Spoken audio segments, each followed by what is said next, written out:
33 degrés fële ci 33 degrés fële ci Kaffrine Louga 42 degrés Ndar Géej nag di Saint-Louis 35 degrés moo fay am ci bëccëg gi 43 degrés fële ci Matam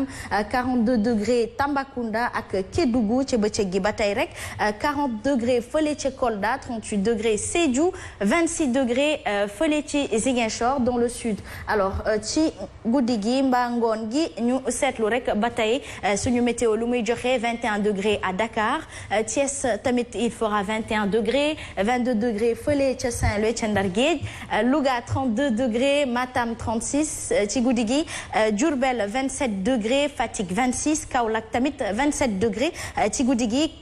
26 degrés fële ca Kaffrine Tambacounda nag 35 degrés moo fay am 23 degrés fële ci Ziguinchor Sédhiou tamit 23 degrés moo fay am dañuy xaw nduro seen ay degrés de température xam na li ñuy jegeyoo moo tax Kolda 32 degrés ak fi nga xamante ni mooy Kédougou ci guddi gi alors voilà donc lii moo nekk suñu ay prévisions météo température yi kenn ku ci nekk mën nga ko jàpp nga en fonction de cela nga xool naka ngay solo wala ni ngay profiter de ta journée alors ñu dem ci marée yi suñu marée haute lañ koy tàmbalee bu ci njëkk 1h 2 minutes la boobu weesu na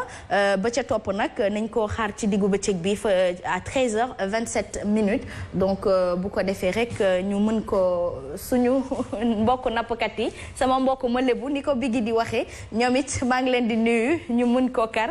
ayca marée basse bi marée basse ñu gis na ni ñaari marée basse li ñu am pour journée tey ba ca njëkk weesu na ndaxte mi ngi weesu 6h 43 minutes ba ca topp nag 19h 49 minutes lañ ko war a xaare donc heure boobu moom mooy suñu heure deuxième marée basse bu ko defee rek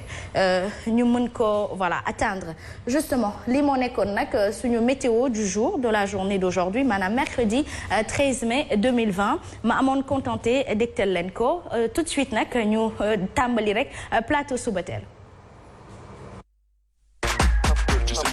At www.mykeys.com.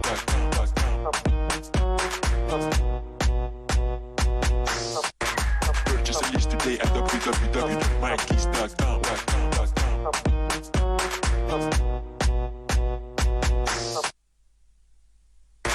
Purchase a list today at www.mykeys.com.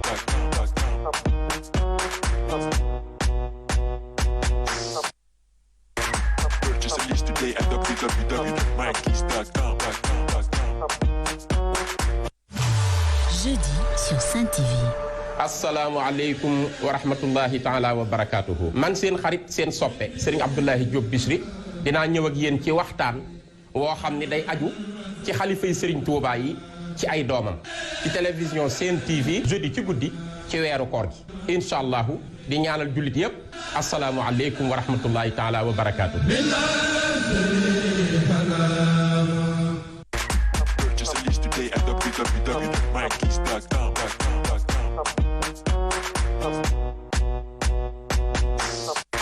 Purchase a list today at www.mykeys.com.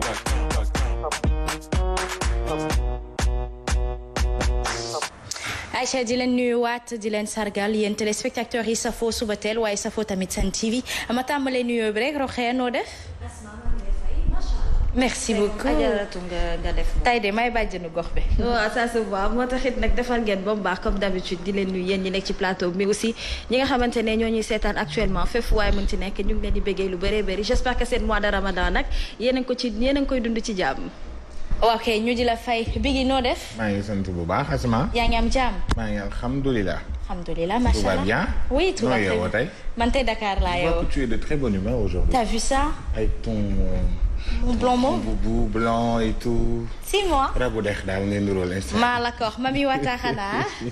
alors je rappelle que da ngay dikk ñun tey ci Lu Vu sur le net. oui Lu Vu sur le net dañuy indi benn dossier bu exclusif boo xamante ni mi ngi xew ci réseaux sociaux yi notamment sur WhatsApp mi ngi def fureur ci réew mi dinañ ci waxtaan ci kanam boo dugalee rek li nga xam ne moo di introduction bi. macha allah Nana Aidara société. waaw noo def. nice et toi. cool. alhamdulilah maa ngi lay nuyu di nuyu Biggi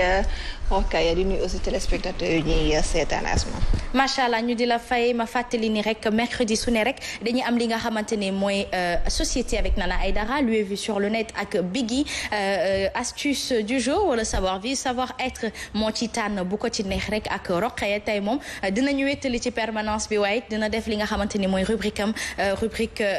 hebdomadaire am tey nag ñu fas yéene ko tàmbale rek ak savoir vivre savoir être donc on retrouve tout de suite Rokhaya.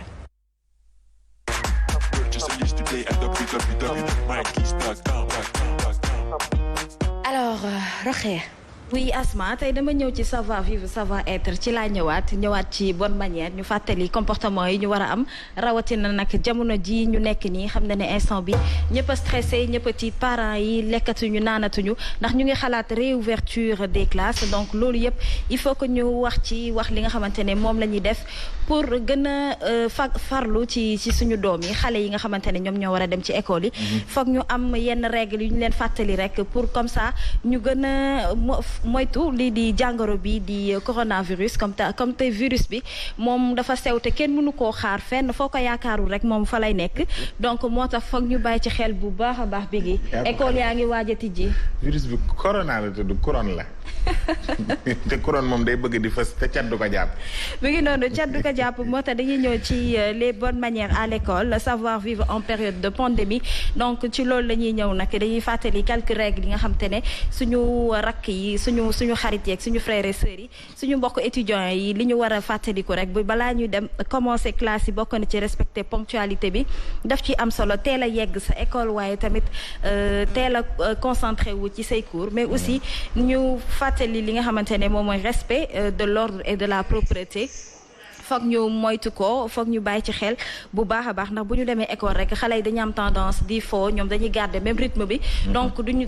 mën nañu fàtte sax ndax mag ni mu mënee farlu mooy ñi nga xamante ne ñu ngi nekk en classe de terminale wala ñuy def BFM donc ñooñu ñu mënee farlu suñu rakk yi duñ ko mën moo tax il faut que ñu bàyyi leen xel ñi nga xamante ne ñooy def CM2 et autres donc mais aussi ñu fàttali leen bàyyi leen yeey chingom classe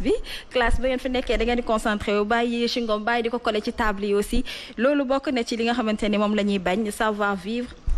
dañ ko war a adopté fépp fu ñu mën ci dem comme ça ñu mën a bokk ci rythme bi kenn bañ ñoo mere waaye tamit ñuy bañ a lox suñu bopp mais aussi ne pas parler à voix haute en classe nañ buñ nekkee classe nañuy concentré wu nañ xam ne dañ jàng surtout actuellement période bi nga xamante ne ci la ñu nekk dañuy am lu bëri de cours yu bëri dañ ko war a rattraper dañu soxla maximum de concentration pour les élèves et étudiants donc moo tax tey ñu indi thème boobu mais aussi di farlu ci bu baax a baax parents yi bu xale yi di dem école dañ leen jox seen goûter Asma nañuy jox xale yi seen goûter préparer seen sac comme ça bu ñu demee duñu soxla di génn di dem di jënd yoo xamante ne xamuñu kan moo koy jaay ndax kenn wóoluwul kenn nañuy préparer seen goûter pour xale yi mais aussi di leen joxaale jus ak ndox ñu def ko seen sac mais aussi duñu fàtte li nga xamante ne moom mooy gel hydroalcoolique yi dañ koy jox xale yi ak mouchoir ak masque xale yi dañ koy yóbbaale bu ñuy dem école ndaxte ñoom dañuy am tendance di fàtte mag ñi mën nañoo fagaru seen bopp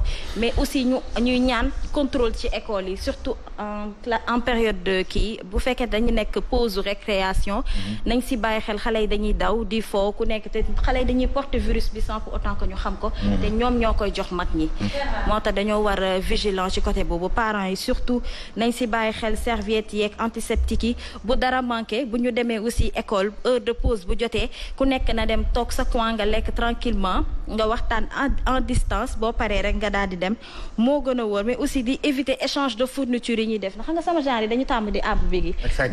bu ñu demee suñu dara du mat dañuy dem di àbb ay règle ak ay gomme lu nekk nañ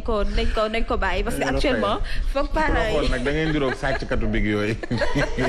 du ma ko delloo sans classe nga xamante ni dañuy ñëw au début dañuy matle ñu jékki ñu sàcc ñun après ñu njëkk sàcc ñooy ëppale sax ñi nga xam ne dañu amoon normalement donc ça arrive à tout le monde xam naa ne xale yi moom dinañ déglu tey bu baax a baax li nga leen indil amati na solo mais surtout ñi nekk en classe d'examen yaakaar naa ni mooy bi tax nag ba kenn dootul jëlati bi ku kenn. classe d'examen de actuellement nii nga xam ne ñi ngi tooñ nit ñi am na benn vidéo buy circuler que ni dafa am ay ñiy gàddu ay keesu néew di dem dañ ciy bind 3e CFE BFM ak bac. yow nag day traumatiser. dafay traumatiser nit yi déjà am na ci ñoo xamante ni yi dafay xaw a ëpp mais ngay naviguer ci internet bi ba gis ni ay cercueil bu ñu def sa classe su doom quand même c'est un peu inquiétant mais rokkay amati na solo comme d'habitude il faut xale yi rek ñoom ñu jéem a xam heureusement ba ñuy jàng ñu ci bëri yeewu nañu xam nañu nekk nañu ay mag donc dinañ mën a jël seen responsabilité par rapport ak situation bi nga xam ne actuellement Sénégal fii nii ñu ngi koy dund te je pense que bu ñu toppee say digle moom dinañu mucc ci feebar bi. man moom am na lu ma jaaxal parce que am naa benn rakk boo xam ne il est drépanocytaire moom te dafa ragal a jàngi pour le 2 juin bac lay def surtout moom tout le temps day wax ñu bàyyi ci xel di wax le fait que moom nanguwul jàngi papaam mi ngi koy wax à tout moment que ni le 2 bu commencé fii léegi dégguma ni corona jeex na ci dëkk bi du ma la bàyyi nga jàngi donc loolu mu nekk lu inquiétant man xaw ma nag ban jàngat lañ ci war a def wala je sais pas bonne solution parce que bu ñu fàttalikoo école yi dañ ci doon gis xale yi di crise ñi amee asthme infirmerie bi tout le temps dugg ba génn bi donc moom loolu xam naa président bi comme jot na levé yenn mot d'ordre dina ci bàyyi xel bu baax ak li nga xam ne mooy école yi bëri nit 56 élèves 70 élèves banlieue bi comme ville bi yooyu yëpp aussi mais nee nañu nombre d'élèves yi nga xamante ne ñoo nekk en classe d'examen 500 élèves la ak lu tegu je pense aussi que mesures yi nga xamante ne war na pour la santé des élèves aussi ñoom dinañ ko ci def bien vrai que nag dikkaguñu ci ak ñun il faut que ñu expliquer ñu tamit laata ñuy bàyyi suñu doom yi ñuy dem di jàng quelle qu'on soit la classe d'examen ñu mun ñoo wax ci yan anam la ñuy jàngee voilà yan conditions bu ko defee rek ñu mu gën a mën a ñeme peut-être ay désinfectants yooyu dafay am nombre de classes yi war na cee bokk ñu wàññi nit ñi wala voilà ñu def cours déjà gis naa benn vidéo buy circuler en Chine boo xamante ni dañuy gis benn jeune buy dugg si ci école am buy dugg si parent am da koy abandonné à quelques mètres de l'école bu dugg see ñu dindi masque am ci saa si mu dugg si waat ñu raxasloo ko loxoom yi dugg doxaat 2 pas ñu raxasal ko tànkam yi après ñu koy désinfecté joxaat ko masque bu bees joxaat ko mu naan dugg ci biir yooyu yëpp dafa laaj yenn moyens yi nga xamante ni man je pense que il faut que ñu xoolaat yenn affaires yi nga xam ne dañ ko jotoon a voté parce que quoi qu'on puisse dire xale la bu fekkee da nga wax ak moom sax bu déggee bu duggee ci classe aussi am na du question day fàtte mais xaritoo xale moo ko gën a mën ka mag le fait que man may xam sa jikko di la moytu du ci fekk xale donc moom day gën a duggante ak xaritam gën a mën a xam lan ku ne lan nga ratee parce que bu vacances daan jot say meilleurs amis ngeen njëkk a dem kottu waxtaan retrouvailles une semaine après ngeen dem ku nekk vaquer à leurs occupations surtout que affaire u xale dafa nekk lu délicat vraiment daal espérons que ni dina exiger thermoflash ci buntu école yi exiger aussi li nga xam ne mooy gel hydroalcoolique yi ak leneen ak leneen espérons. maintenant yooyu day dalal xel waaye ba tey day yokku ragal yooyu daal dañuy dalal suñu xel rek ay thermoflash yi nii. moom dañ ciy basé wu nii dañ ciy jàpp nii rek waaye dese nañoo wóor daal. moom donc foog ñu fagaru bu baax a baax parents yi ñu ci bëri comme li Biggi wax dañoo xaw a ragal ndax bëgguñu seen doom yi dem am na ku ma naan moom franchement sama doom moom tant que li situation bi jeexul du jàngi parce que kooku dafa ragal déjà bëggul xale bi dem te aussi bu ñuy dem dañuy dugg ci transport en commun yi nañ ci bàyyi xel même parents yi lu ñu defar jënd parce que dañ tàmm di jox xale xaalis pour bu demee di jënd lu mu lekk xamoo ki koy jaay ba xam ndax gis nañ fi benn jaaykat ndékki boo xamante ne moom virus bi da koo jàppoon ba tax na wàll na ay nit ñu bëri donc doo xam même loo defar loo fagaru donc day am benn faay bu des mais surtout professeurs yi nga xam ne aussi dañuy ñëw mais professeurs yi ñu bëri dañu profité woon ci période bi ñu nekk nii ci couvre-feu bi pour ñibbiwaat seen i dëkk ñooñu aussi naka la ñuy def pour ñëwaat naka la ñuy def pour ñëwaat ñooñu aussi chaque jour ñu ngi jël risque bi di ñëw di jàngal élèves yi te xam nga ne professeur moom dafay jege élève am foog mu ñëw di sëgg di xool cahier bi di xool surtout prof mat yi nga xam ne dañoo xobe foog ñu ñëw xool ba xam li nga calculer mat na wala matul donc loolu yëpp ñu ngi ciy bàyyi xel parce que franchement nekkuñu ci sécurité encore une fois nañ ci bàyyi xel bu baax a baax parents yi nañ gën a vigilant professeurs yi aussi mais aussi moyens yi nga xamante ne dinañ ko déployer comme li Nana wax loolu c'est très important après état bi il faut que mu indi ñu ci ay leeral. xale yi am réflexe bu ku ci dugg sa kër takk rek nga dem raxasu ji. réflexe la war a nekk. boo jógee école dugg nga sa kër rek raxasul automatiquement dama nga raxasu ji il faut mu nekk benn réflexe à partir de maintenant xale yi tàmm ko mais bon sa rubrique amati na solo comme d'habitude nañ ci xale yi bàyyi xel rek heureusement encore une fois ma wax ko du ay xale primaire ñooy dem parce que ñooñu pour nga cadrer leen encadrer leen moo gën a métti ñuy dem xaw nañu nekk ay mag xaw nañu am tuuti xel donc espérons que ni ku ci nekk di nga mën a moytu. Moi, je pense que je reste de bonne foi par rapport aux mesures de prévention yi ci war bëriwuñu sur 3000 et quelques élèves bu ñu jëlee 500 yi ne classe d'examen la ñuy def je crois qu'il y aura un mode organisationnel boo xamante ni lundi wala par groupe la ñuy nar a jàngee et groupe bi mooy gën a neex a organiser que mu nekkoon ay élèves yëpp et comme on vient de le dire aussi du élémentaire donc xale yi dañu war a conscient apprendre à vivre peut-être avec le virus c'est accepter que le virus existe et prendre les mesures barrières def ko jukko ba tax ne muy école ba muy ci bus ba muy ci mbedd ma di nga ci mucc merci beaucoup. moo gën a wóor xam nga bu ñu nee savoir vivre am na yu ci bëri ay bonne manière la. li ñuy wax ne booy tichooli sa waroo tiim nit di ko tichooli loolu yàgg nañ ko fi wax. justement comme coach da koy wax tout le temps xanaa xamoo gel hydroalcoolique yi tout le temps dañ ko war di am na xamoo fooy laalee microbe mouchoir aussi boo ko utiliser da nga ko war a sànni am na yu ci bëri yoo xamante ne nekkoon na loo xam ne dañ ko waroon adopté bien avant pandémie bi di ñëw mais donc dafay gën a leeral suñu xel rek ba tax ñu gën ci bàyyi xel parents yi aussi seen xel na xaw a dal te ñu gën a fagaru peut-être d'ici le 2 juin incha allah dinañ amaat beneen solution tey loolu laa indi woon ci seen rubrique savoir vivre. merci beaucoup Rokhaya dalul sa xel boo amoon doom du jàngee. non parce que actuellement lu ma wax rek xale yi ci boppam ñu ci bari dañoo xiibon. on est au Sénégal quand même parce que bu fekkee ni tey bu ñu demee ba heureusement que le président a eu l'intelligence de dire que ni ñu nekk en classe d'examen ñoom ñooy dem di defi ji li nga xam ni moo di cours yi mais aussi da ngay xool ci bac rek même bu ñu dispatché affaire yi au final dañuy retrouver wu ñoom ñëpp ci cours bi après retrouvailles yi après délibération et cetera waxtaan beeg yooyu man daal je pense que ni on va essayer par contre je pense que du am quand même. gis nga xam naa ñoom dinañ peut-être afficher ay kii. mais xam naa ni li Mimi Touré doon wax qu'on accélère la cadence je pense que actuellement il faut que ni phrase boobu noonu ñu mën ko appliquer actuellement ni moom lañ gën a soxla. ci li nga xam ne moo di milieu éducation bi vraiment Asma. en tout cas Mathilda Solor merci beaucoup Kia. merci beaucoup Asma. Aïcha bu ñu jógee nag ci Rokhaya ci savoir vivre et savoir être dañuy daal di dem rek ci société donc on retrouve tout de suite Nana Aïdara.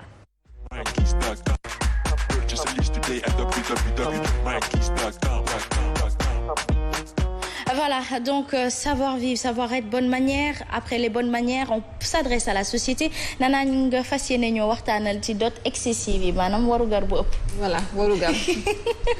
warugar moom bu ko xale yi déggee seen fit yi léegi day dem surtout xale yu góor yi gis nañ ni góor dafay toll ci takk bëgg a takk mais warugal be moo xaw a diis. te bu njëkk ba daanul demee noonu bu njëkk ba loolu lañ daan wax ni sax loo am jabar amaana sax sa yaay wala sa papa sax ñoo la daan jox benn somme bu ndaw nga dem tekk ji jabar am na ci ñoo xam ne ni somme bi daal daan weesu lu mat 50 000 ci jamonoy ñoom maam donc ça veut dire que ni jamono mooy dox jamono di dox ba ñuy dégg ay warugaru 2 millions 3 millions 5 millions ñi jox leen oto ku ci nekk nag am nga droit jox ki nga bëgg lu la neex.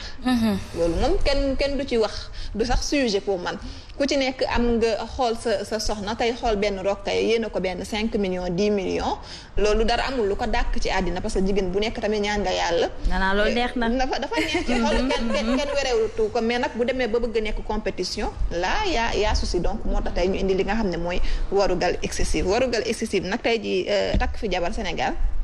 parcours du combattant la. yaa ngi xalaat déjà nii doxaan bi rek da ngay dépenser xaalis.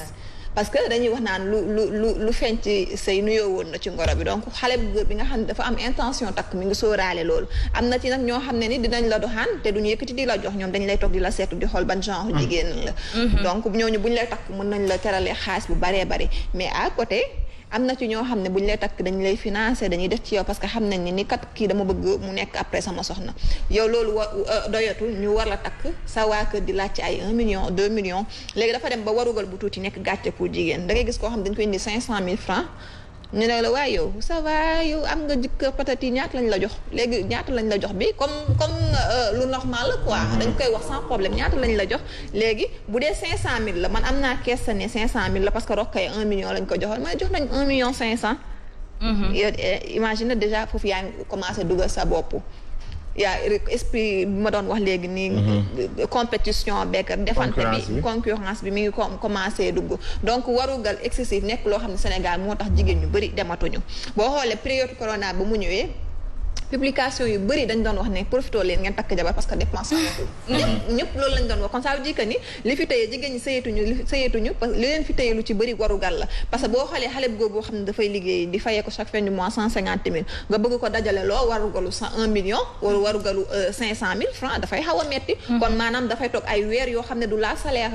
am na góor ñoo xam ne dañuy bokk natt uniquement pour takk jabar mais attends boo bokkee natt war nga mën a dem commerce mais da ngay bokk natt def natt di ko natt di natt ba mat 500 000 nga dem yóbbu boo yóbbu amaana sax sa 500 000 yooyu dañ la koy xeebal donc mu nekk loo xam ne ni actuellement nii Sénégal fii lañ toll warugal nekk loo xam ne compétition la ci diggante ay nit ci diggante ay jigéen ak leneen donc bu doon sax warugal 5 millions bu ñu la ko joxee da ngay topp sëy bi comme on dit mais seetlu bu baax a baax ñi nga xam ne ni moom lañ fi jox warugal yu rëy yi après 1 an 2 ans da ngay dégg ni tas nañ ñi nga xam ne dañ leen takk en toute discrétion ak peut-être dañoo sëy te yàlla tax xaalis bi ba tax koo bari noonu ñoom ba léegi ñi ngi toog di sëy donc warugal est-ce que am na importance bi mu war a am ci mariage là aussi alors pour conforter ta question Nana juste avant parce que gis naa Rokhaya mi ngi nam ma wax ji mi ngi defarwaat laata rek ñu koy jébal kàddu yi pour te conforter l'islam sax nee na ci hadis ñu ne yaa Muhammad sallallahu alayhi wa sallam doonoon wax ne dot lu mu gën a néew sëy bi gën a barkeel pour voilà te conforter donc warul nekk compétition mais dafay neex sax nag ngay bàkkoo sama jëkkër may na ma lii Kia ii waaw dëgg la dafay dundal xol daal yooyu dafay neex day tax da ngay gën a fëlaale comme ni nga koy waxee mais dañuy wax sama frère ma ko nuyu au passage day faral di wax bu ma naree jël yenn somme yi di ko takkee benn jabar ma dem am ci ay jabar yu bëri waaye jigéenu sëykat laa ci am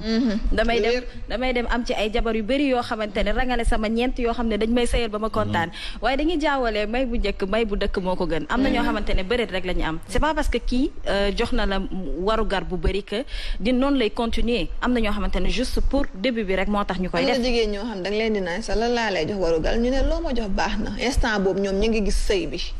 donc ñoom gis nañu dugg bi kese loo ma jox wala ju ma dara léegi yow déjà nit bu la nee loo ma jox baax ma wala xoolal li ma la jaral am na ñoo xam ne loolu lañ la léegi xoolal li ma la jaral bi sas lay nekk ci yow. parce que doo xam lan la boo indee 500 000 danaan kii xeebu ma am na ci jigéen ñoo xam ne à côté dañ naan la sëy kese laa bëgg te yàlla tax mais à par contre seen yaay yi ñoo naan la carrément damaa war a teral parce que góor bu la joxee 500 000 te effectivement c'est vrai di nga ci dépenser waat 1 million di nga teral waajuram yi di nga teral njëkk yi di nga teral ba teral ay xar da nga léegi da nga jënd sax ngooñ la ñuy wax xaw ma je sais pas da nga koy jënd pour xar bi ci kër gi donc c'est un peu difficile quand même côté boobu noonu donc parents yu ci bëri pression bi nga xam ne xale jigéen ñu ngi koy dund par rapport ak li nga xam ne mooy warugal ñoom dañ ci am part de responsabilité waxuma nag suñu papa yi mais surtout suñu yaay yi ñoom ñoo def seen bopp nii dañoo war a lang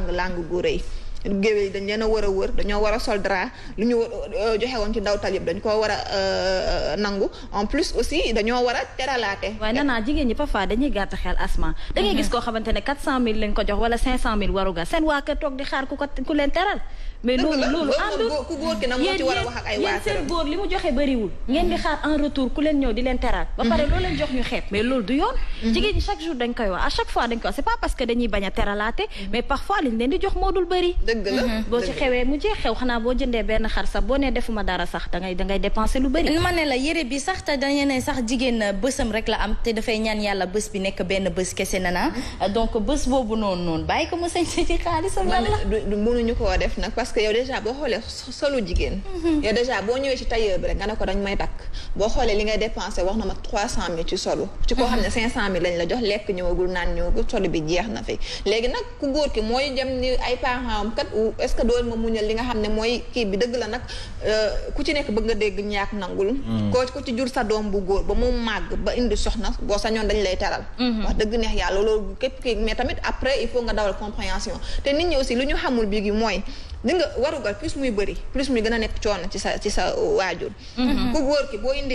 indee 1 million yow sa yaay war na defaat yeneen 1 million yoo xam ne ci teral la jëm parce que waa kër ku góor ki ñoom million Sénégal fii bu ñu ko déggee dañuy jàpp ni lu rëy la donc ñoom ñi ngi toog te alors que xamuñu boo ci jëndee ñetti bubb 150 000. jënd ci ñetti col pour mère bi millions yi ñeena pëng léegi nag yow instant bu sa njëkkee ngi lay xaar say gorong lay xaar xale yee ngi lay xaar ñi nga waral teral ñëpp a ngi lay xaar dégg nañu li riiru million rek ñoom ñëpp toogandoo ne nag nañu xaar daf ñoo war a teral parce que suñu doom bu góor da koo teral. teg ci nag boo jigéen gi séyee ba am doom. ñu war a yebbil waa kër ku góor ki somme bi ñu la jox encore une fois ñoom waa famille ku góor ki dañ koy xaar nga delloo leen ko tamit li doy na waar. dafa metti comme maa ngi gis Cléva nee na le mariage est devenu commercial c'est devenu plus que commercial. Cléva fii ni Sénégal mariage c'est devenu plus que commercial. parce que lépp calcul la imaginez yow mariage c'est censé être le plus beau jour de ta vie. mais imaginez pression bi nga xam ne moom nga ciy am. da ngay dem ba mujj ji da ngay stressé buñ la waree takk da ngay gis da ngay jeex takk. ndax yow yaa ngi xalaat non seulement da ngay changer de vie changer de famille changer de nom mais yaa ngi xalaat tey jii ni sama jour xew war naa jox gan yi ñu lekk. war naa ci sañse war naa ci tout le temps rek yaa ngi xalaat li nga war a def donc da ngay calculer yaa sa yaa da ngeen di fanaanee di calculer ba xaaja guddi léegi mooy waral bu la nit ndawtalul nga mer te ndawtal du force je ne suis pas forcée ma ñëw asma am xew ma ndawtal ko loolu lay waral tey ñu jox la sa warugal ngay xool sa oncle bu am xaalis pour mu dooleel la ci est-ce que tamit benn moment jarati na ko. Biggi mooy góoru plateau bi moo fi nekk tontul xale góor yi. Biggi neen dafa tiit. man de dama am tiis ak njàqare parce que sama fit bi dalul actuellement koo xamante ni tey góor nga war a joxe warugar lii yëpp boo ko déggee da lay gën a forger. dëgg la fekkee tu es intelligent da lay gën a tax nga dem au devant gën a mën a am leneen parce que man je me dis que jigéen loo ko teral rek du ruus parce que am na ñàkku mbootaay olof moo koy wax. il faut que ñu revenir ci suñu ay réalité tey da ngay dem enfreindre yenn lois yi après du aboutir à quelque chose bu fekkee sa dañ naan bu sa yaay nanguwul sëy bi sa papa nangu ko ak loo mënti def bu sa sëriñ jonkanee ñaanal la sax amaana sëy bi mën na bañ a avancer man li may contre kay mooy je ne dis pas que ni du lu bon mais aussi il faut qu'on sache que comme nee nga le mariage est devenu commercial et c'est très vrai que ni c'est devenu commercial je m'explique man tey su asma di sëy mu leer ma ni je m'explique. bu asma buy sëy mu leer ma ni man maa ci war a topp damay jox asma 1 million ndawtaloo ko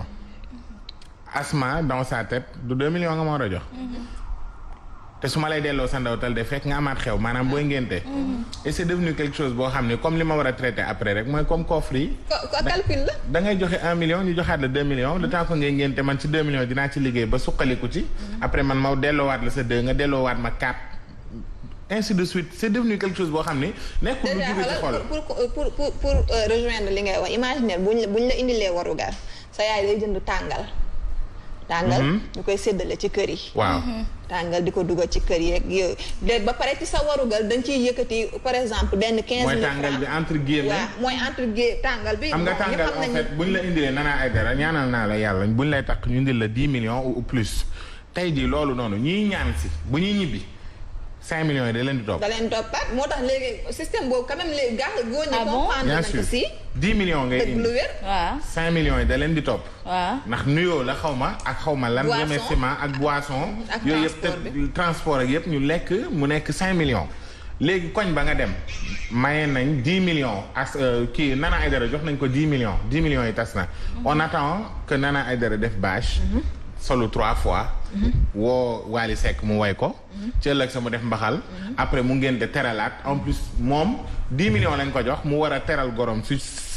jouru xew bi valeur u 20 millions yaay ku góor ki 20 millions mais lan moo en fait ki njëkk a accepté loolu la moom mooy indi problème. parce que yaay comme li moo tax léegi góor ñi bigi bu ñu yónni il préfère ñu yónni góor ñi que jigéen ñi parce que jigéen ñi dañuy xaar paas duñu dem dañuy def musóor bu jongoma ba mel ne bu asma góor ñi dàq xaar ñoo def seen grand yàlla bu ñuy dem di ñaani ji kër xale bu jigéen boo xam ne baay ji dafa génn àddina góor ña dem rangaloo xam ne mère bi borom situation la dañ fay bëgg ndew kii wut wettal. mais Asma. waaw simi fa mbubb wala mbaxane wala daal. fii de simi naa fi sama mbaxana kon man li ñuy ñaan si nii la mel ay ndey ji nii la mel di kii kon jarul bàyyi ginnaaw de. non seulement di ngeen non mais Sénégal. mais li nga wax lu am solo la gis nga pour se dire que ni warugal yow sax sa warugal doo ko am à 100%. góor ñi daal paa yi ñoo ci am ngoru. musuma gis ku lekk waru garam. billaahi non doo ko amul sax. sama rakk bu jigéen daal lekk na waru garam ndax dafa fi ba ñu indee xaalis ba tey ñun teguñu ko bët nee na 1 million la jël jox ñu nañu xew leen ci mu jeex yoonam newu ci nañ ci débrouiller man yooyu esprit man je pense que ni loolu la nit ñi war a mëne le fait que nit nga ñëw indil ko waru gar mu jëkkati xaalis joxaat leen daal di xewaat déjà que jigéen mooy ëmb di wasin yow koo xamante ni da nga ñëw fekk ko mu tëdd tëraayam nga séq ak moom dara ñu mayee leen ci farata yàlla ak sunnaam mu am ci doom mu ngénte moom mi nga xam ne moo ëmb wasin mooy dem teralewaat ak naqaram ak meretam bu war a yéeg ci biir xew bi justement tey ji Nana Aidara loolu moo tax góor ñi ñoom tamit dañuy changer système de dañuy takk joxe warugar bu ndaw jël seen jabar may ko am na góor sax ñoo xam ne dañoo gën a muusati ñoom dañ naan dañu joxe somme bu ndaw ne après dinañ xew bu après dinañ xam nga xale jigéen moom boo ko xasee ba jël rek surtout bu wannee lor jeex na ñu pare effacé wu ñoom dootoo déggati warugar ci àddina am na jigéen ñu bëri dañ naan rek lii pour takk jàkk kese la góor ñu ci bëri noonu lañu mais du tee nag dañuy gore dañu lay teral après da ngay am doom ñu teral la mais li bi gi wax sànq dafa am importance parce que yow bu ñu la indilee 1 million bu dee ay jigéen ñoo indi xaalis bi ñoom dañ ciy amaat am 50,000 wala 100,000 borom tamay donc ñooñu rek déjà yóbbu nañ seen xaalisu boisson ak seen xaalisu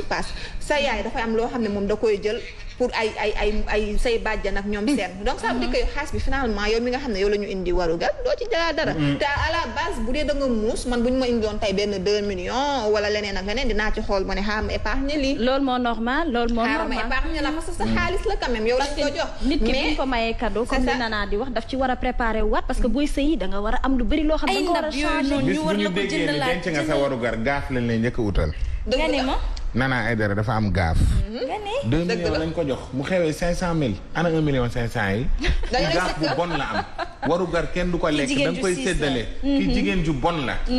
mais bañ na ko ba ñu dëkk Sicap sax dañoo dem ba tuddee leen seen mburu yeeg seen lépp daggu Sicap. Sénégal ñoo bëgg stigmatiser ak di jël xewu jàmbur yi aaki moo ko ñëw fekk Nana Aidara bu am soxlaam parce que quoi qu'on puisse dire man góor su may génn ak jigéen dama ko teral parce que xam naa ne da koo soxla su ma la joxee 5 millions pour sa xew pour takk la c'est pas dit que ni 5 millions yëpp da nga ko war a def ci sa xew am na ci ñoo xam ne et je te dis que quand on te donne 10 millions de francs pour nga xew 20 di nga ci tegaat yeneen 10 pour xew tegaat ci yeneen 10 pour teral say goro tegaat ci yeneen 20 millions pour ngénte déggoo ma ne warugal bi li muy gën a rëy muy gën a nekk coono pour ku jigéen ki bu ñu déggee 500,000 sa famille jëkkër en général duñ la sonal dañ naan xam naa xew bu ndaw rek la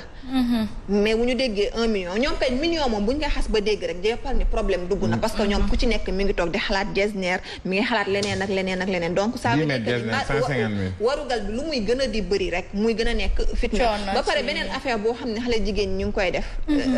bokk natt xew c'est pas méchant mais man personnellement du ma ko def man du ma bokk natt juste pour bu ma amee ma jël lépp këpp ko ci bokk mu natt 1 million 2 millions 3 millions pour moom moo fi langoon langue gu rëy te langue googu du tee ku la bëgg xas da lay xas ñëpp mënoo satisfaire ñëpp am na ñoo xam ne sa yére bu jaroon 1 million boo rombee nañ ne kenn xamul lu mu sol donc il faut tamit xale jigéen ñu réfléchir man boo d'accord naa nga bokk natt épargne la mais tey jii pour jënd terrain jënd oto def commerce ak leneen ak leneen mais mënoo jënd bokk natt nga ne lan la après pour juste pour xew nga am benn xew ñu indil la warugalu 500,000 nga wër ci koñ bi yëpp ne warugalu 1,5 million lañ ma indil ndey nga lan da nga yëkkati sa bopp da nga yëkkati sa yaay maire yi ci boppam ñoo lay wax bu ñu la indilee 500,000 déjà xeeb nañ sa jëkkër te waxuñu ko comment moom lii la indil 500,000 ku ciy xew léegi xanaa xamul ni sañse bi rek 250 guddi googu noonu doo nelaw sa yaay fu mu romb sànni la track et puis même ba pare beneen bi may am àggal tuuti rek as moom beneen bi mooy say xarit bu ñu ñëwee tey jii ni asma bu ñuy takk damay ñëw asma Khadija luñ la jox boo ma ne 500,000 ma war a kaye moom de 500,000 lañ ko jox commencé nañ di la xeeba say 500,000 moo waral après asma dafay obligé ne ma man de 1,5 million la ma jox ak pariru or ak benn téléphone ay waal ji moo gore léegi ñun ñu dem di ko paasante léegi 1,5 million asma defi lay nekk ci man ci ki may takk da xalaatul kooku noonu sama copain ma ne ko moom mu indi moins de 1,5 million parce que Asma indi nañ ko 1,5 million mu nekk compétition boo xam ne actuellement mi ngi am mu nekk stress boo xam ne xale jigéen ñu ngi koy dund te pourtant warul nekk loolu mu nekk aussi leneen loo xam ne ni parents yi am ci part de responsabilité. Mais justement man parents yi laa doon ñëw nana mooy que ils sont en train de favoriser indirectement li nga xamante ni mooy dépravation des mœurs ndaxte ku takkul soxna am foo toll wala ku amul borom kër am foo toll ci jamono ji nii je pense que muur sa doomu sëyi nga nekk ci jaam mu nekk ci jaam gàcce bañ la cay fekk wala sax naka baakaar bañ ko cay fekk bokk na ci ce rôle de parent parents yi ñoom ñoo war a bàyyi xel lool parce que ñun jigéen ñi ñun doom yi en général man tey bu ma bëggante woon ak Biggi lu mu am daf may doy jigéen bu bëggee rek day doylu du sonal ki mu nekkal parents yi nag les sóor moo tax muy naan yow indil ma nangam ak entourage bi donc je pense qu'à un moment donné les parents doivent laisser les enfants vivre parce que tey ji sa doom buñ ko mayee 2 millions na la leer ne ni boo ko xewee suba buy sëyee lu mu fay yóbbu du am bool bu mu yóbbu Asma ñoom sax loolu moo lay dal bool xam nga la mooy neex nga war a xëy lekk gisoo loolu xam nga foofu papa nekkatu fa yaay newtu fa sa jëkkër wàccoon ak yow parce que ruiné nga ko ci xew bi ñooñu noonu la ñu sonne parce que bu ñu la joxee warugal bi après dépense yu sew sewaan yi danga ko boo ñàkkee xel da ngay woote waat allo lii de dafa manqué mu yëkkati du jukki waa léegi boo leen toogee ba tëju yéen ñaar ñëpp lan ngeen di lekk man lenn rek laa bëgg a laajte comme mariage bi léegi dañ koy commercialiser comme li Cléva wax noonu est-ce que nekk du jox esprit góor ñi que dama la jënd après mariage aussi dafa am jigéen ñoo xamante ne dañ naan la jox ma temps jox ma teg ci kër teg ci oto teg ci lii laaj seen rêve yëpp ñu mel ne man ñi nga xam ne dañoo bëgg lu rëy lu romb ñu ne ko bëgg naa lii laa bëgg avant mariage bi ku góor ki di démerder di dajale li mu amoon boo moytu sax mu leb lu mu amul wala mu dem leb banque juste pour se satisfaire léegi après yow boo duggee ba ci sëy bi est-ce que du am esprit boobu que ne kii genre maa ko moom daal moo tax gis nga en général mooy li ma wax sànq seetlu borom 5 millions yi 10 millions yi seetlu bu baax rek ñu ci bëri seen sëy du yàgg torop ñu ci bëri moo tax Biggi dañuy saluer bu baax a baax laayee ni côté boobu noonu wala takk gi bu amee kii annuel bi da ngay gis ñu ci bëri ndeysaan dañuy profité buroxloo surtout ci jigéen ñi te dañuy jàpp ni góor ñi kese ñooy profité pour kii déedéet jigéen ñu ci bëri parce que xam nañ ne ni là au moins amul papa gu ciy wax yaay gu ciy wax keneen ak keneen ku ciy wax kii bi sëriñ bee ma takkal kii bee ma ko may tey farat ak yàlla sunna Muhammad la amul dépense bu bëri amul yàq amul dara donc côté boobu noonu moom wax dëgg yàlla c'est à saluer di saluer tamit li nga xam ne mooy dem si yàlla gi Cheikh Béthio da ko daan def moom tamit danaan takk ay sëy sans condition sans xaalis sans warugal bu ëpp ni rien du tout donc yooyu noonu yëpp da nga daan gis xale jigéen ñu ci bëri dañ daan profité ak xale yu góor di ci profité dem takkante lu muy wane rek mooy affaire yi dafa metti xoolal corona gi ba mu amee ba tey nombre de mariage kenn mënu ko compter chaque minute ñu ne takk nañ nit ñi dañuy profité wàññi dépense xam nga joxe 100 000 ak gel et puis même Nana c'est tellement important li nga indi parents yi nañ ñu dimbali te góor ñi gis naa koo xamante ni 300 000 lañ ko may warugal jamono ji mi ngi Suède di sëy am doomam donc tey jii liñ la indi ci warugar firndeewul li ngay fekk ci sëy barke bi dong mu am solo voilà mi sëy na il y a 2 ans mi ngi tey Suède di sëy bu rafet borom këram takkee ma 250 000 may ma jàmm may ma aafiya moo ma gën a nga takkee ma 5 millions di ma mbugal après di doxaan de gauche à droite te demee ni sax jënd la nag buñ la mayee 5 millions jox la nga xew dañ la koy xoolee chaque jour gaaf boo def ñu ne la ñuy xalaat di regretter tout le temps parce que non loolu moo am dëgg la et nañuy saluer des fois am na ay belles familles yoo xam ne dañoo compréhensif ñoo xamante ni tey jii ñooy dem ba am na ci ñoo xam ne dañ lay jox loo xewee joxaat la looy terale seen yaay ñoom ci boppam de seen yaay ñëw doolil la ne la comprendre nañ sa situation nga jox leen teraanga ñu delloowaat la ko parce que xam nañ ni que jamono dafa metti te ci metti la jëm et je te dis que ni nous les badoola on aime trop di def ay xew yu grandiose tout le temps ñun la doomu Youssou Ndour bi ñuy marié wu meesu lakk la def je me rappelle très bien ma ne ko nit ñi ci plateau lañ ko yëgee voilà meesu lakk la def sol yére wax bu noir et blanc nanaa mi bu ñu koy takk Jesner lay sol suba bu ngoonee mu sol tisi xew bu guddee mu sol tapis rouge non mais damay jël exemple voilà mi ngi noonu donc ñun pour dire que ni ñun baadoole yi on aime trop attardé wu ci ay futilité que di dugg ci li nga xamante ni mooy passer à non mais man xam nga affaire mariage bi c'est tellement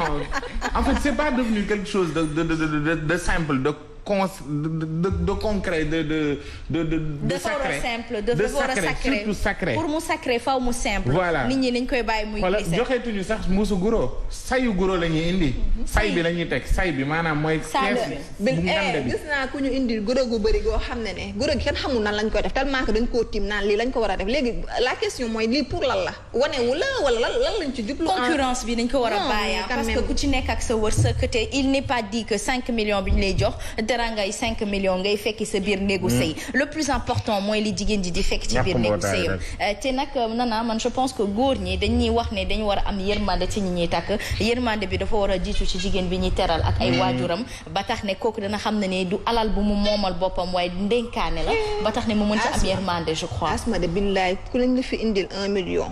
te teraloo man goro yi ñu ngi wax yaay mais goro yi tamit ay kuñ fi indi 1 million te teraloo sa yaayu jëkkër doo ko dolli ci àddina donc il faut tamit goro yi tamit mère yi goro yi yëpp ñu am compréhension justement naan sama doom la maa ko defar li ma joxe nii am naa ci wàll dañ koy imposé maa la ko wax ci ngay xam ne ay ndey yi nga xamul sax ngay am yow maa la ko wax bi ngay romb ci koñ bi maa la doon xool sa yaay bi muy dem boutique bi man la daan dénk maa la couche fii nga daan toog lekk sama kër di naan sama kër ak yeneen histoire yi war a ñëw ak fi nga jot a jaar taxi bi nga mës a jël te naan taxi bi ngay dugg maa la gis bi nga nekkee xale ñoo ñëpp di nga leen teral mais après à quelle fin système bi ma gis neex na ma paay moom da ngay ñëw di ñaan si ñu maye ci saa si mu jeex tàkk. waxtaan si boo ko wax ne dañu doon waxtaan si ñu maye après nag nga xam ne li ngay dépenser peut-être ay xaalisu beñe ak ñoom seen kii na léegi après intelligence moo ci des intelligence maanaam bañ a yàq bu ñu leen jëlee 2 millions jëlal 1 million yi nga tëj ci banque yeneen 1 million yi nga jéem a xool nooy def daal mais bul jël sa xaalis ci def en plus Nana am na ñoo xamante ni maa ngi doon dégg ñu naan même ci corona bi warugar bi ñu leen di may bàjje nag teranga yi ñoo ngi dem par kii de via transfert de mobile oui mi ngi dem ah. ba transfert d'argent yi. transfert d'argent mobile yi. ay ñoom joni ak ñoom seen. kilifa yi ñoo ngi dem de tellement que léegi c'est commercial. day am première nday am benn nday la daan am ñaari nday am première nday deuxième nday léegi am na ñoo xam ne ay ñetti nday la ñuy am. am ay magale. nday tuuti na li nga wax 3 tuuti na de. billaay am ay magale yoo xam ne da ngay compter ba ay 5 magale. non pour te dire que ni li ay c'est commercial. xanaa magale si kaap comme ni may waxee mburu dagg si kaap wala légume dagg si kaap. dañuy jot seen magale yi 30 la ñuy nekk. est-ce que boobu nag moo ngi koy soog a yëg. bu fekkee li may wax du dëgg internet yi ñu ngi fi am na ci ñoo xamante ni marié wu nañ am nañ ay presque plus de 20 personnes yoo xam ne leen ko magale ak ñu leen ndayale seen yaay ñu daan àndal temps xale ba temps mag ñëpp dañuy ñëw ku ne naan maay nday ji dama ciy jàpp buñ la joxee sa déjà buñ la ndawtalee wala dara da nga yëkkati su ma la joxee 10 000 n'est-ce pas 100 000 nga may delloo su ma joxee 1000 francs te du 10 000 loolu yëpp fois 30 égale combien donc c'est devenu commercial sa xarit bi mu tudd kan la ki ko wax léegi commercial bi. Clever tu as parfaitement raison. non c'est devenu tellement commercial que da ngay dem ci ñenn cosaan yi ñoom peut-être duñ la wax xaalis mais dañ laa indil ma nag. indil ma nangam ak som. am na yenn xeet yu koy def. waaw am na ay xeet yi nga xamante ni dañu koy def. boo demee ay Côte d'Ivoire. Mali boo demee ay Mali boo demee ay Centrafrique dañu leen naan xaalisu baay xaalisu ndey. donc waa kër ndey beeg baay bi ñoom ñoo koy moom ñoom sax ñooy gën a cher les dots en général mais ñun fii ci Sénégal buñ ci waxtaanee tamit mooy que parents yi nañu yombalal mbir mi sëy jaamu yàlla la ci diine boo mënta nekk bu ñu sësee ba sës dañuy dem village te xam nga xale jigéenu village dañoo rafet dañoo set am ay tëstën yu set wecc wallaay bu ñu ci sonnee ba sonn dañuy dem village repérer fa benn xale bu naturel takku ko indi Dakar te wallaay mais bu ngay ñëw Dakar fii ñu lu benn nanaa mi nga xam ne ni dafa xobi daas di la exiger benn 5 millions nga dem village ñu laaj la fa benn amaana sax duñu la laaj yow yaay xool lu la neex nga joxe am fa xale bu naturel nanaa ñeent yu baax ngay am na ñeent yu baax non sumbulu xale kii moom wujje lay bañ a dégg mais ba xanaa xamoo sax yow wax nga dëgg tey boo amee jabar di tax ki beneen jabar loolu beneen concurrence na encore. est-ce que tu sais quelque chose. j'ai une grande sœur boo xamante ni bi muy doog a marié wu dafa doon wax ne ko tout le temps day rêver am wujju parce que da doon wax ne jëkkër ji da koy suulee di ko gis chaque jour bu xëyee di tourner gis ko bu duggee ci waañ bi génn gis ko bu duggee sangu génn gis ko mujj gi mu ne moom dafa bëgg ba yàlla weddi ci say bopp ba mu nekk ñëw yàlla def ko mu nekk ñaareel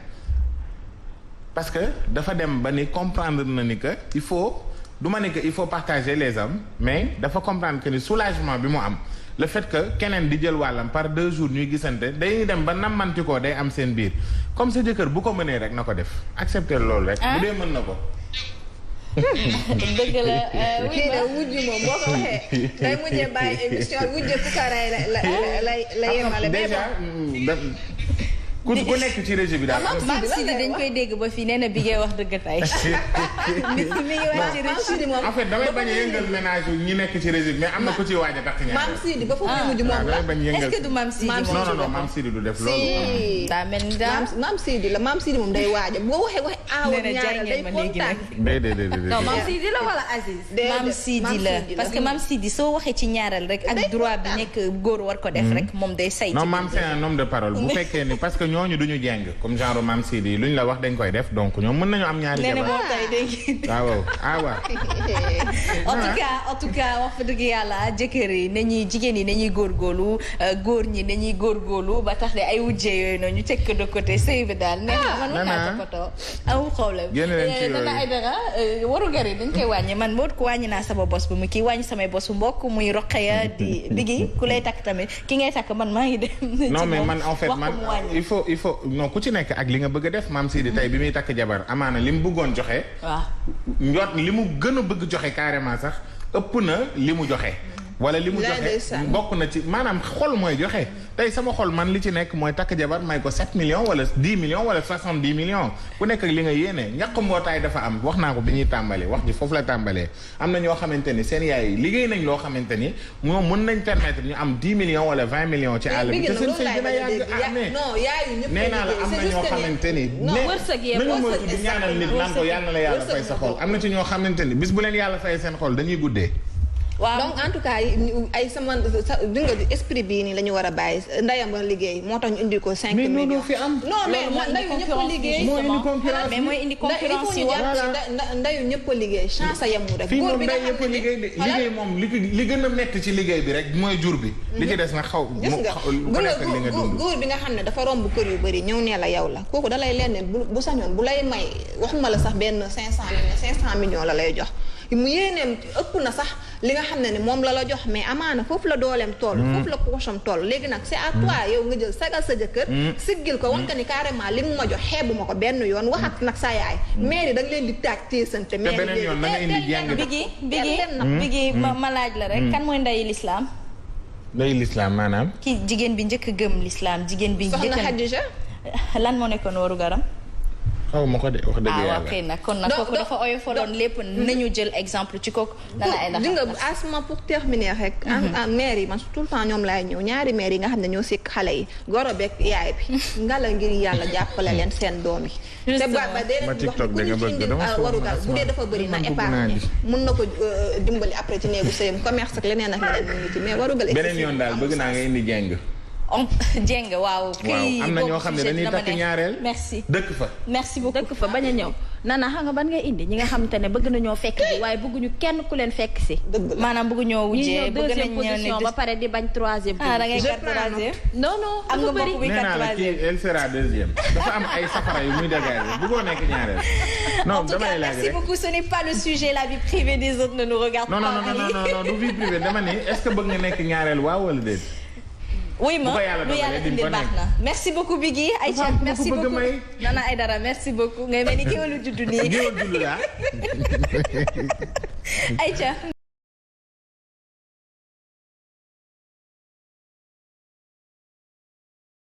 merci à vous Mam Sidi yaa fi bàyyi débat bu ne muut macha allah alors ñu dellu si ñu toll ci ñaareelum pàccum Subatel ñu fas yéene tàmbali nag ñaareelum pàcc mi ak Biggi dans lu et vu sur le net Aïcha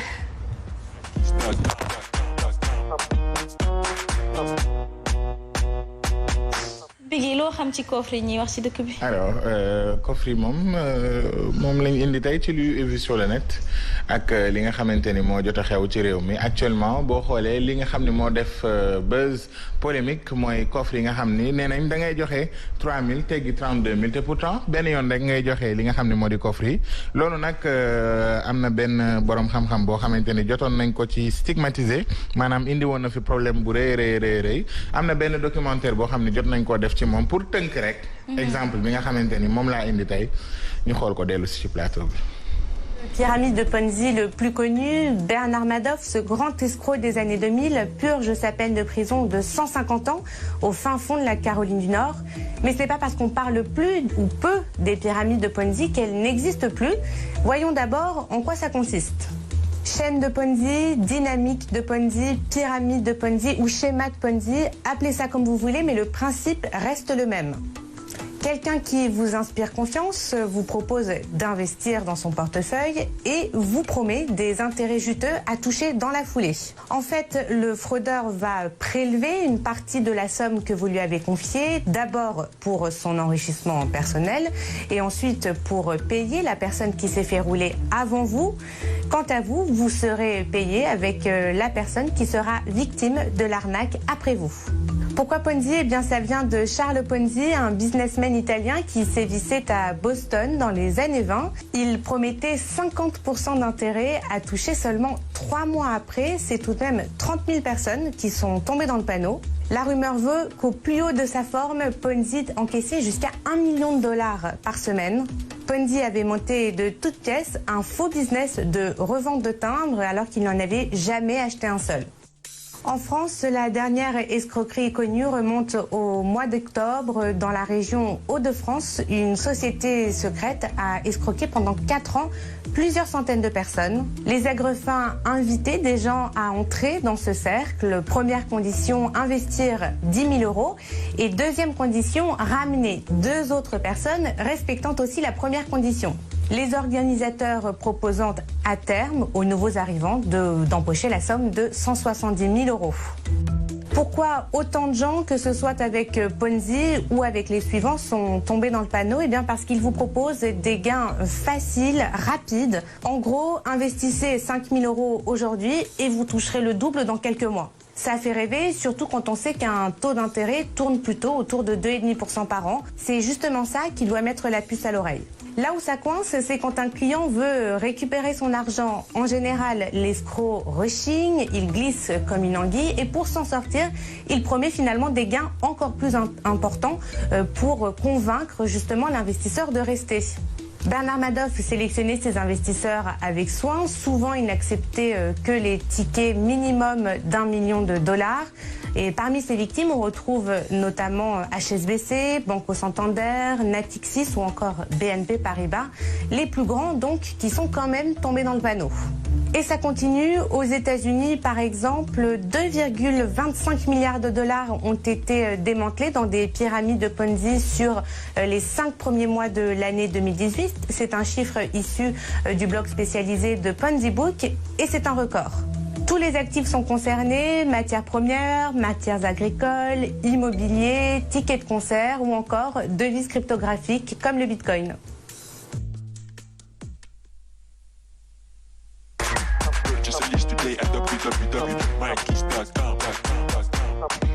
doy na waar. lu mu wax Asma. ma bàyyi la rek nga faram-fàcceel ñu ko.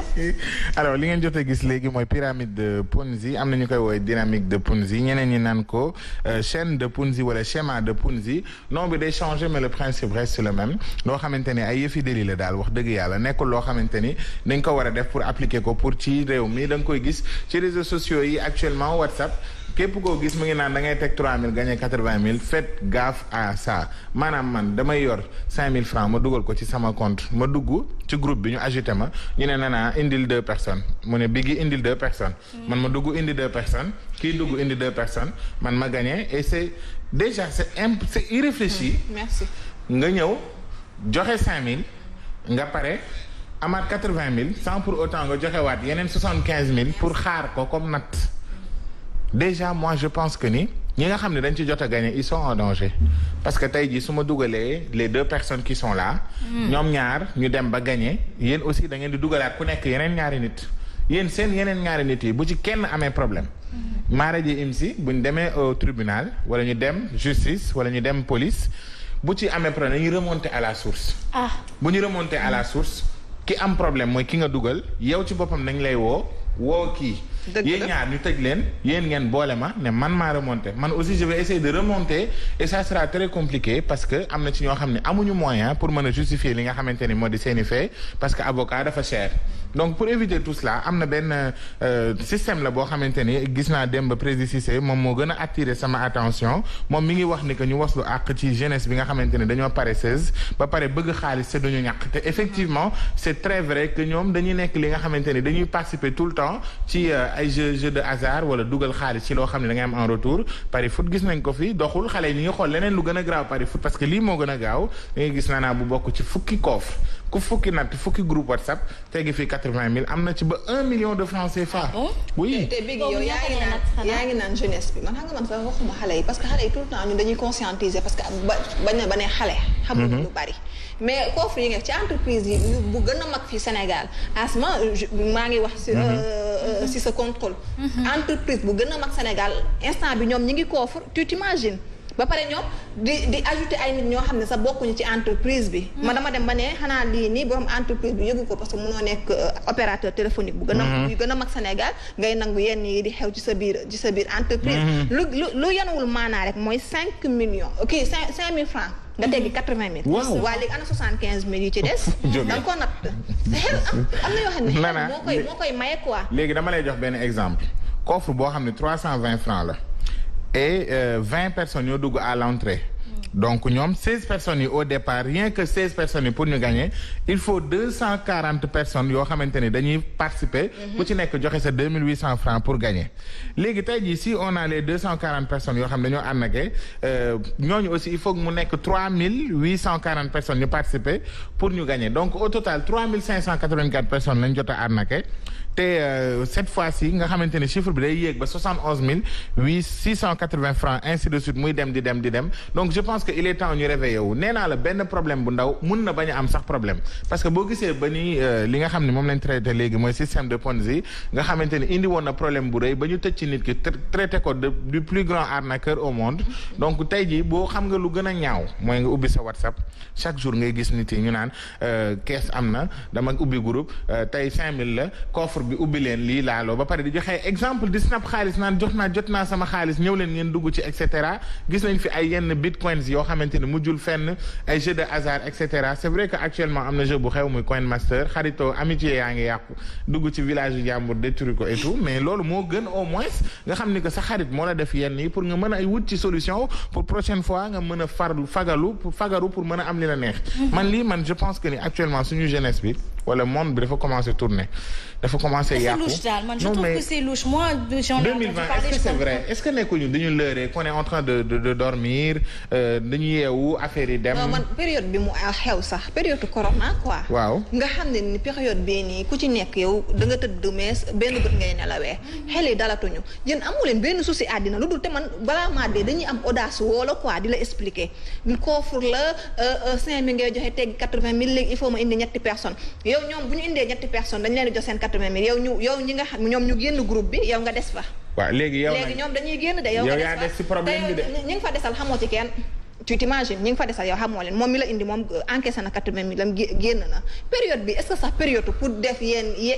la affaire njublang la merci beaucoup du leneen lu dul njublang loo xam ne nattoo ko ñu jox la ko loolu lan la te en général ñi nga xam ne ñooy 10 premières personnes yi dañuy teggi sans problème mais après nag le reste ñoom ñoo ci nekk di daw démb gis nañ scandale bi fi am par rapport ak coffre yi dinaa la weer boo ma joxul sama xaalis du ma natt samay 100 000 francs du mujj fenn ñu koy partage ci réseaux sociaux yi mais tamit lan moo ko fi jar ay nattu ay kees boo xam ne benn yoon ngay joxe ñu jox la 10 millions mel ni ONG bu lay subventionné xanaa sax bu lay subventionné dinañ ne la da ngay def prêt après nga fay nànk-nànk waaw wala ay natt la da ngay continuer di cotiser mais gis nga asma xaalis bu yomb boo ko déggee dawal xamal ne am na lu ci louche yow man xaw ma xaalis fu mu jógee 5000 francs ma am 80 000 gisoo ay maire yu lay wax mbaraan daan naa ci lekk 1 million sama mbaraan dañ ma daan may 5 millions et cetera léegi ñoom après elle se retrouve avec 500 francs duñu mën a gérer ndax xaalis bi day naan waaw man loolu ma jaaxal xaalis boobu noonu ñu naan la Biggi jox ma 5000 ma jox la 80 000 def ko Nana def ko Asma def ko keneen ak keneen am na ñu bëri xale ay iPhone lañ ci jënd koo ci wax mun la jënd naa ci iPhone bu bees man instant yi maa ngi snap maa ngi def wan la exemple pour mu gën a yow boo bëggee xaalis bu yomb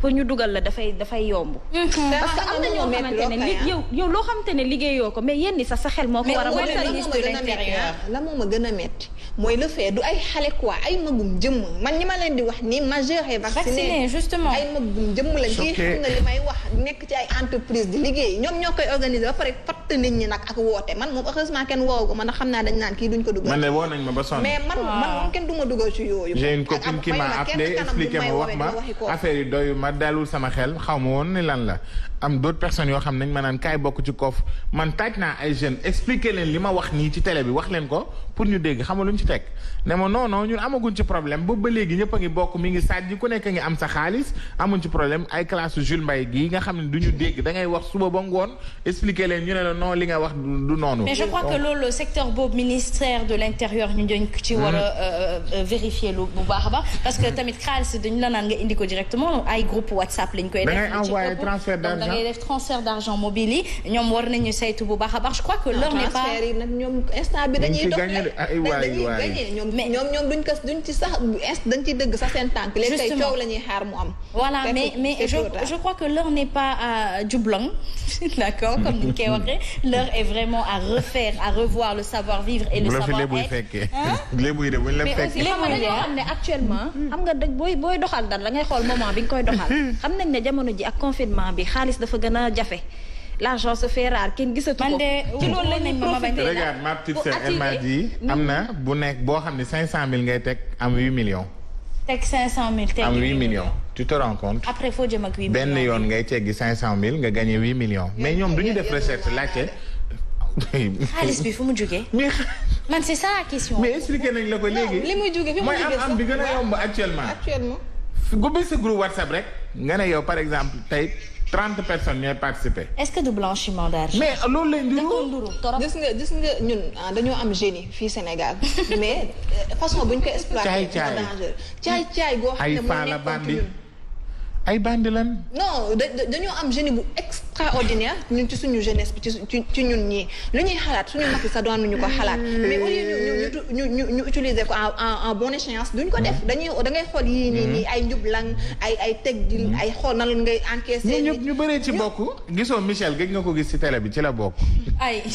Rokhaya xam naa la nga jommi ni man. non Rokhaya dafa ngaan parce que dafa mel ni découverte nga def nii de tey. découverte laa def non mais parce que ñëpp la jaaxal nii actuellement. démb sax maa ngi doon wax ne qui sait copier c'est créer. parce que pour copier il faut nga toog jàngat kon am nga xam-xam boo xamante ni mën nga créer mais ni ñuy créer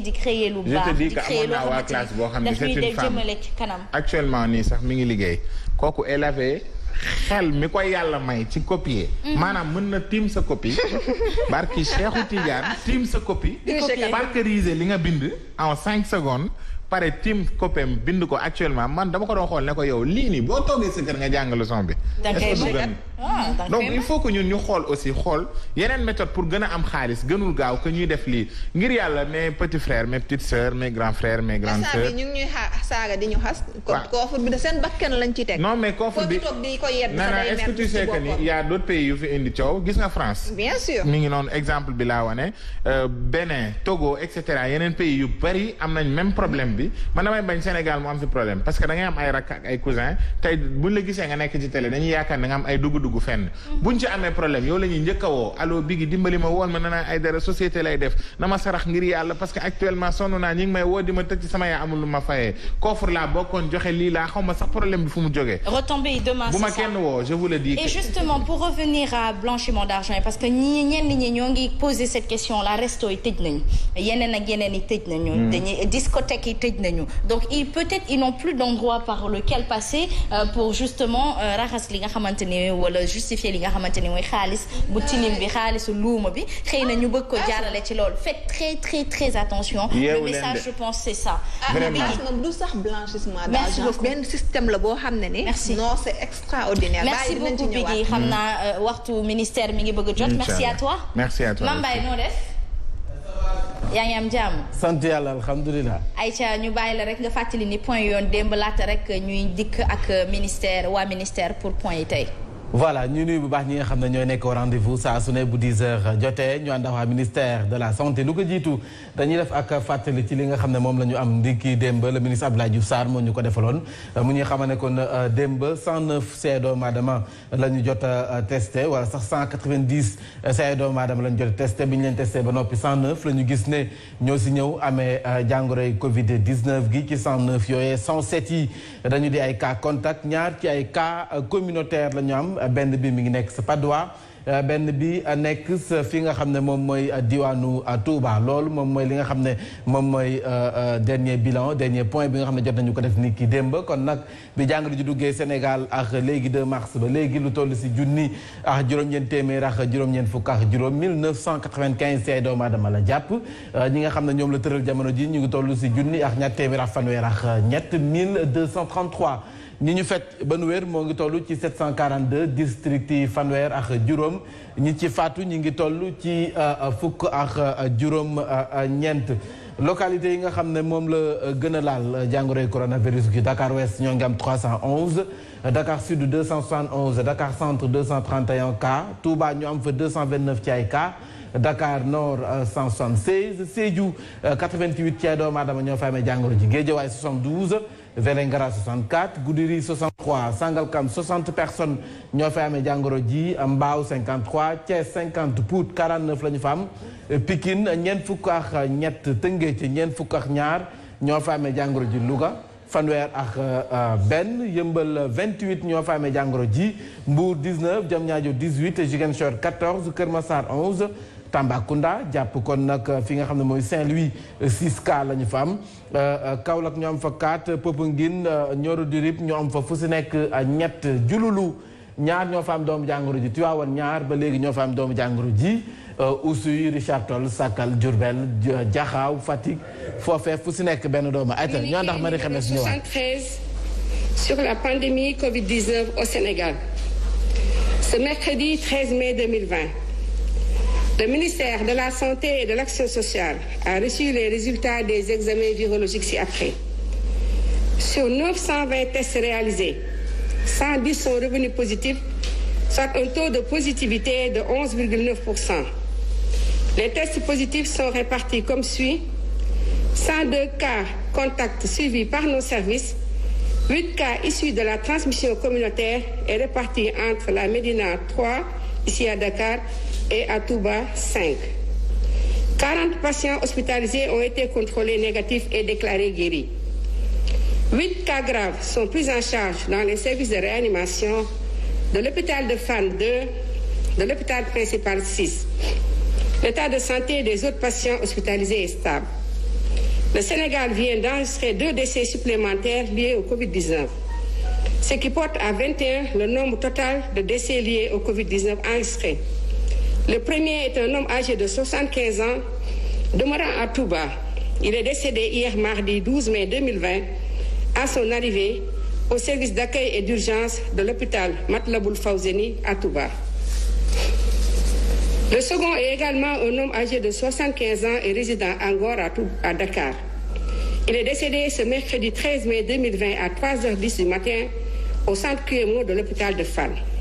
Le ministère de la Santé et de l'Action sociale présente ses condoléances aux familles éplorées. À ce jour, 2105 cas ont été déclarés positifs, dont 782 guéris, 21 décédés et donc 1301 sous traitement.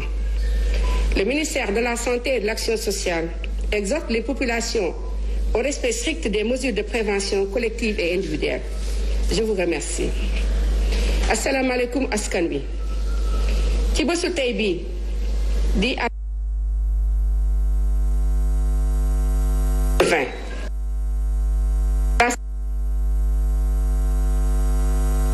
ci juróom-ñeenti téeméer ak ñaar fukk test yi nga xamante ne réalisé nañ ko. téeméer ak fukk dellu si nañ ànd ak doomu jàngoro ji ci yooyu téeméer ak ñaar moom la ñuy wax contact mooy yi nga xamante ne suñu bërëbu liggéeyukaay yu dañ leen di topp te di leen saytu. juróom-ñett ci Médina am na ñett fii ci Dakar ci Touba am na juróom. ñeent fukk malade biñ leen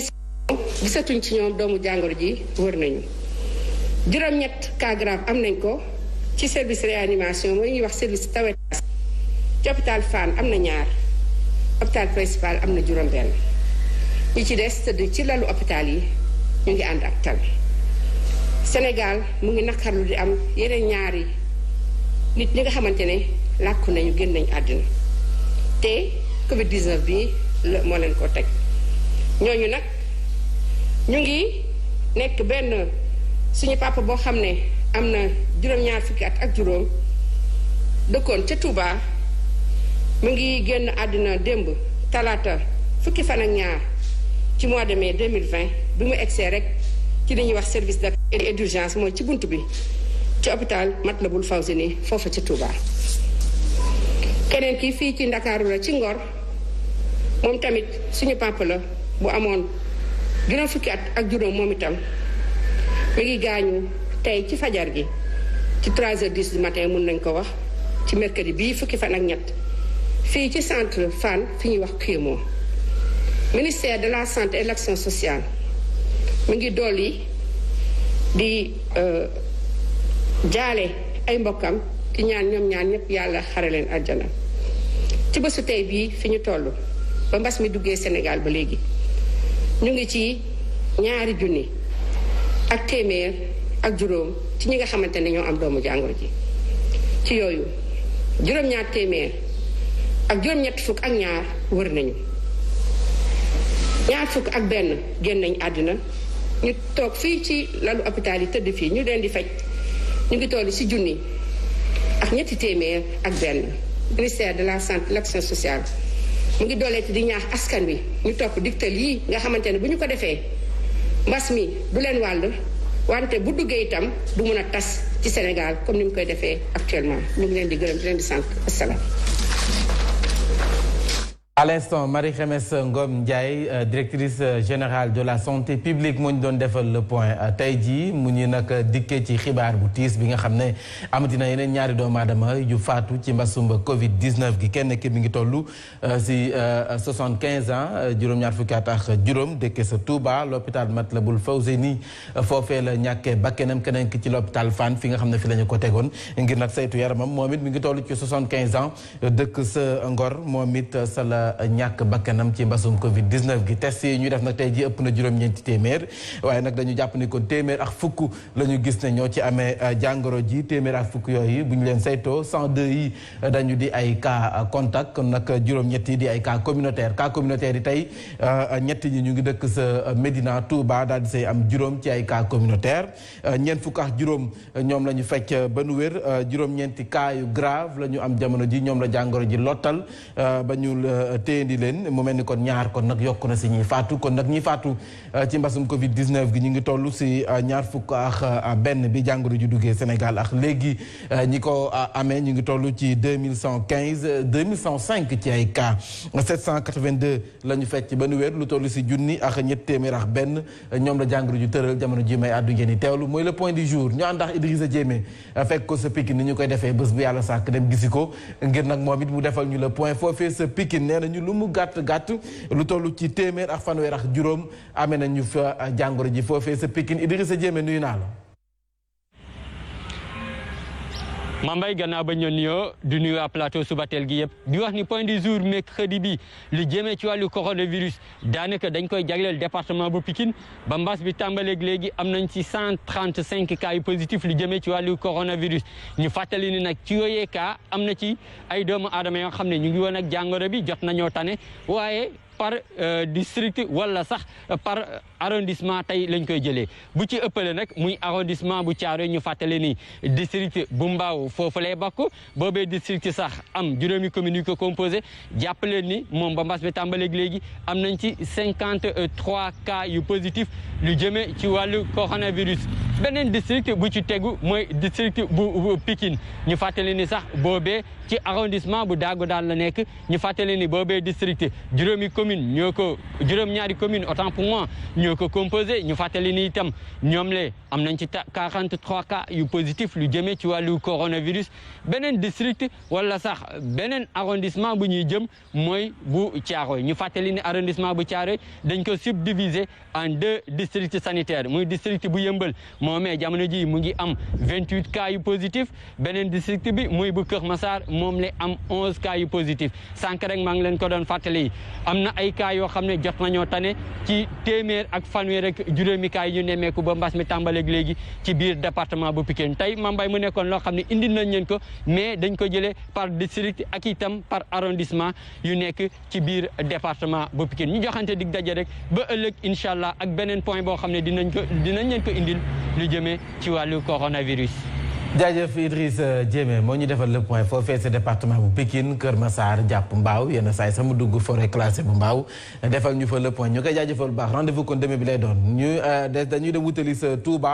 Touba xam ngeen ne kon bi njiitu réew président Macky Sall waxee ne kon dañuy rek ubbi waat jàkk yi ak église yi jàkk yi nag dañ koy ubbi ak jumaa yi ngir ñu mën a dem julli ji foofee xalif ba yëkkati na kàddoom sàkku ci taalibe yi ñu waajal te nag mën a respecté la nga xam ne mooy matukaay yu ñu war a mën a jël lu si mel ni kon takk masque waaye it limuk ñi ñu wax ne ñooy dugg sa jumaa ja loolu it ñu siy bàyyi xel bu baax mu day kàddu yu nga xam ne daf ko dénk kayor sañ wax gi maanaam porte parole am Serigne Bass Abdou Khadre waaye it kii di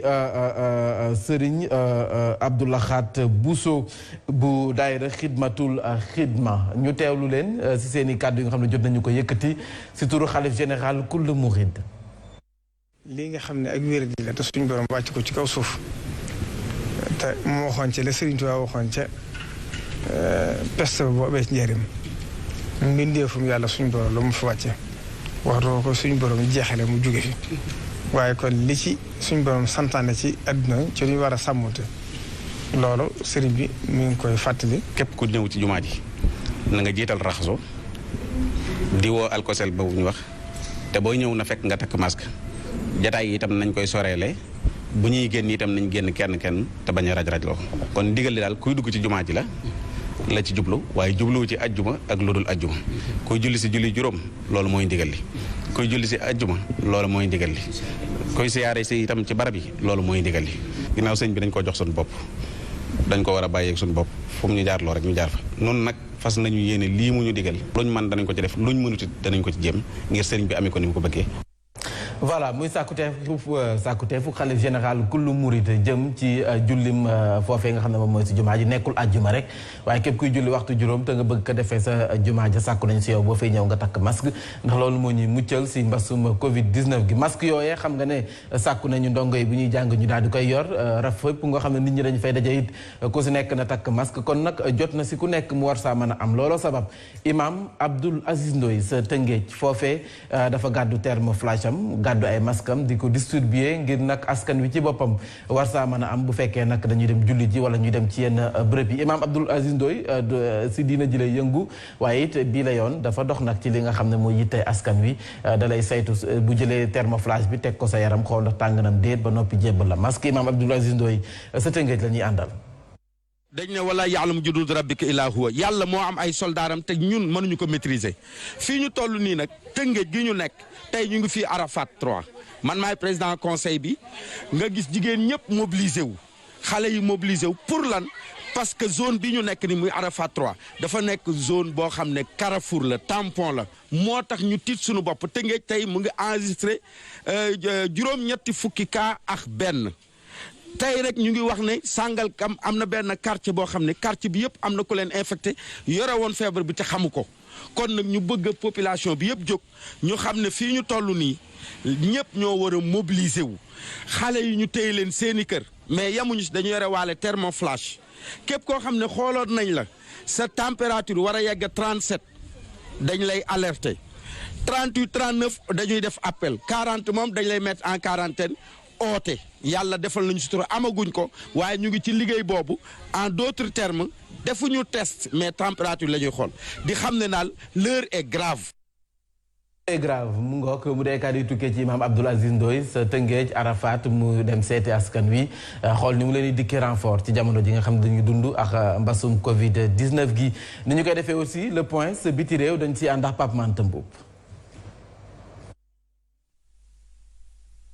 benn fan gannaaw ba ñu tàmbalee lu jëm seen wàllum déconfinement foofu ca France ñu seetlu ne nag lii di virus bi dafa gën a am doole ci 24 heures yu mujj yi rek lu toll ci 348 doomu aadama ñoom ñoo fa faatu foofu ca France li di mel tax ba kii di ministre bu ñu dénk wàllum wér-gu-yaram di Olivier Véran yëkkati ay kaddu ngir woowaat doomu français yi ñu gën a respecté nag lu jëm ci wàllum mesure barrières yi France waxtu wi moom moo nekk juróom-benneelu pays bi nga xam ne mbas mi moom la gën a laal ci àdduna bi ci côté ñu faatu nag moom moo nekk si juróomeelu position bi ba fii nag ca Europe Royaume-Uni moom moo ëppale ñu faatule ci mbas mi di Covid 19 lu toll ci 32 692 doomu aadama ñoom ñoo ñàkk seen bakkan Italie nekk si ñaareelu position bi ak 30 911 personnes. topp ci Espagne ak 26 930 tey jëlee ba ñu koy xayma foofu ci Europe lu toll ci 155 804 personnes ñoom ñoo faatu ci 1 676 345 cas ci àdduna bi nag réewum États-Unis moom la mbas mi gën a laal 83 425 personnes ñoom ñoo fa faatu ci 1 408 636 cas tey jëlee ci Amérique du Nord lu toll ci 93 554 doomu aadama ñoom la mbas mi faat ca Amérique du Sud limuk ñu fa faatu toll ci 18 171 ca Asie 22 866 doomu aadama le Covid-19 faat ca Océanie 119 personnes ñoom ñoo fa faatu fii ci Afrique nag mbas mi laal lu toll ci 70 984 2407 personnes faatu ci xayma yu mujj ci àdduna bi mbas mi laal na lu toll ci 4 344 214 doomu aadama limuk ñu mu tëral toll ci 2 446 344 ñi am tan toll ci 1 604 334 ña sa faatu di 292 936 taux de mortalité bi toll ci 6,74%. ña sa faatu ña sa loru ñamu laal foofee ci àdduna bi wërngal këpp am mante boobu nañu si dikkal saa su ne sa biti réew ñu leen di fàttali ne kon tey jii Marie Khemesse Ngom Ndiaye moo ñu defal point bi mu ñu xam ne kon lépp juróom-ñeenti téeméer lañu def ci ay test bi ñu leen testé ba noppi téeméer ak fukk la ñu gis ne ñoo si amee jàngoroy coronavirus gi si téeméer ak fukk yooyee téeméer yi ak ñaar yi dañu di ay cas contact juróom-ñett yi di ay cas communautaire yi ñu ngi gis ñett yi sa Médina juróom yi sa diwaanu Touba la ñu gis li nga xam ne moom ñoo amee cas communautaire yi ñeent fukk ak juróom fecc nañu leen ban wér Sénégal amati ñeneen ñu nga xam ne faatu nañu ci coronavirus gi bi la yoon ñaar la kenn ki démb la faatu kenn ki tey ji ci fajar gi ki si njëkk mi ngi faatoo sa Touba l'hôpital Matlaboul Fawzeyni mi ngi toll woon si juróom-ñaar fukki at ak juróom maanaam 75 ans keneen ki it di ku góor la moom it juróom-ñaar fukki at ak juróom sa la toll woon dëkkoon fii ci Ngor